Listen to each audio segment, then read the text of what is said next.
Voici le corrigé de l'exercice 85, page 189, qui était dans votre devoir à la maison numéro 2. Il s'agissait d'étudier un patrimoine et deux courbes d'effectifs cumulés croissants. Alors, dans la première question, on vous demandait comment pouvait-on lire sur les courbes que, question 1 petit a, 40% des foyers français possédaient moins de 50 000 euros de patrimoine. Alors, dans l'énoncé, puisqu'on parle des foyers français, et que l'on possède nous deux courbes devant les yeux, il faut regarder celle qui concerne la part des foyers. Moins de 50 000 euros, alors ça veut dire que les 50 000 euros ils sont à placer en abscisse. On ne les voit pas bien. On peut faire des sous-graduations. Par exemple, ici on a 100 000 euros, 50 000 euros on l'a ici. Donc si on regarde 50 000 euros par des foyers, eh bien on arrive sur ce point-là, qui nous donne bien 0,4. Donc en fait, il suffisait de lire le point qui avait comme abscisse 100 000 euros et comme ordonnée 0,4. Attention, c'est bien en abscisse que l'on met les euros et en ordonnée les fréquences cumulées, et pas le contraire. Pour la question petit b, il s'agissait de faire la même chose, seulement cette fois, on demandait comment voir qu'environ 30% du patrimoine total était partagé entre les foyers qui possédaient moins de 200 000 euros de patrimoine. Alors cette fois, il fallait regarder la courbe bleue, celle qui donnait la part du patrimoine total. Et on disait environ 30% du patrimoine total. Alors 30% du patrimoine total, on l'a ici avec 0,3, c'est une fréquence que l'on peut exprimer en pourcentage. Ça correspond à 30%. Et donc si on regarde sur la courbe en bleu, eh bien on arrive à ce point-là, qui donne effectivement à peu près 200 000 euros. Ça signifie que environ 30% de la part du patrimoine total est partagée par les foyers qui possèdent moins de 200 000 euros. Donc c'était le point de coordonnées 200 000, 0,3. Alors le premier, j'ai oublié de préciser, ça c'était sur la courbe en rouge. Et là, c'était sur la courbe en bleu. Bien, maintenant la deuxième question. Quel pourcentage de foyers possède moins de 200 000 euros de patrimoine? Alors, moins de 200 000 euros de patrimoine, c'est ici.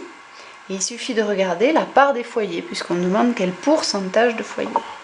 Donc, 200 000 euros, il suffit de monter en ordonnée jusqu'à la courbe rouge et de lire ici à peu près 75%. Ici, on a 0,75.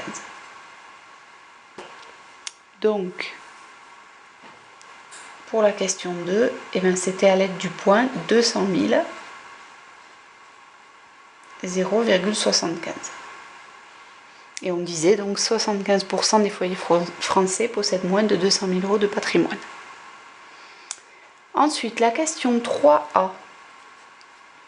Il fallait lire le patrimoine médian des foyers français. Alors on revient sur la courbe. Le patrimoine médian des foyers français, ça veut dire qu'il faut regarder la courbe en rouge ici. Et la médiane, c'est la valeur de la série qui partage en deux sous-séries de même effectif, c'est-à-dire vous avez 50% des valeurs qui sont en dessous, 50% en dessous. Donc dans la fréquence des cumulés dans les fréquences cumulées, croissantes forcément ici, mais il suffit de regarder le 0,5 ici, c'est ce qui vous donne la médiane. Donc maintenant on regarde avec la part des foyers français, puisque c'est le patrimoine médian des Français, et ici on obtient ce point-là dont on lit l'abscisse qui est environ 100 000 euros. Et donc dans la question 3a, le patrimoine médian, c'était environ, évidemment c'est une lecture graphique, 100 000 euros. Et c'était à l'aide du point de coordonnées 100 000, 0,5 qu'on pouvait obtenir cette réponse. Pour la question 3b, on demandait quelle part du patrimoine total se partage 50% des foyers les moins riches. Alors là, c'était un petit peu plus compliqué. Il fallait faire des allers-retours entre les courbes. Alors tout d'abord, les 50% des Français les moins riches, dans la part du foyer, Eh bien, ce sont, on l'a vu à la question juste avant, les foyers français qui ont moins de 100 000 euros de patrimoine total. Maintenant, ces 100 000 euros de patrimoine total, à quelle part du patrimoine correspondent-ils? Eh bien, cette fois, donc on est parti du point précédent qui a comme abscisse 100 000 et comme ordonnée 0,5 dans la courbe en rouge. Et maintenant, ces 100 000 euros, eh bien, pour regarder à quel pourcentage du patrimoine total cela correspond, il suffit de repartir de ces 100 000 euros en abscisse et de s'arrêter à la courbe cette fois qui est en bleu. Et ce point d'abscisse 100 000 est d'ordonnée 0,1. Il signifie que les foyers français qui ont moins de 100 000 euros de patrimoine total se partagent 0,1 pour 0,1, 10% du patrimoine total.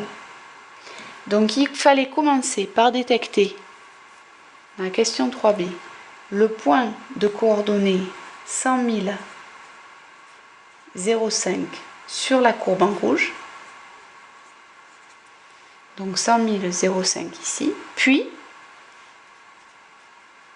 regardez le point d'abscisse 100 000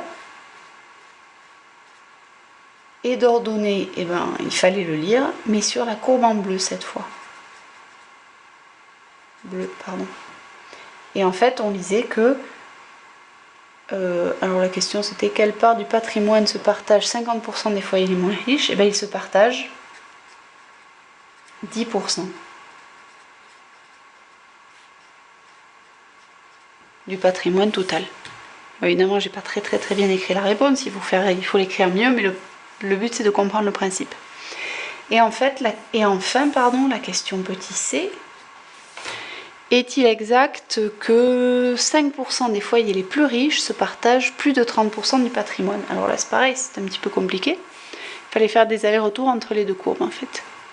Alors, 5% des foyers les plus riches, ça veut dire que les foyers les plus riches, ici, les parts des foyers, les 5% les plus riches, ce sont ceux qui gagnent au-delà de...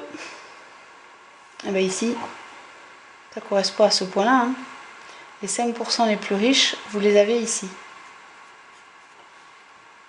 Voilà. Et donc les 5% les plus riches, ils se partagent un patrimoine qui correspond à... Alors on ne lit pas exactement, hein, mais ici, pas loin de 600 000 euros. Et maintenant, à quelle part du patrimoine total cela correspond-il? Eh bien, on vous dit... Alors, les 95% qui se partagent ce patrimoine de 600 000 euros, les 95% qui se partagent des patrimoines de moins de 600 000 euros, ils se partagent à peu près 70% du patrimoine total. Ça signifie que les 5% restants qui ne sont pas représentés, ils se partagent ici le reste. Or ici, il y a à peu près 30%, alors maintenant mon dessin ne ressemble plus à grand chose, mais entre 0,7 et 1, vous avez à peu près 30%. Donc c'était vrai. C'était vrai, et la réponse qu'il fallait donner, c'est qu'on regardait d'abord le point de coordonnées, alors à peu près 400, 500, 560 000 euros, on va dire, à peu près. Hein. 0,95, ça c'était sur la courbe en rouge. Puis ensuite, on regardait le point de coordonnées, et bien toujours pareil, 560 000 euros et 0,7 sur la courbe en bleu. Et donc je répète, les 5% restants ici se partagent les 30% restants ici.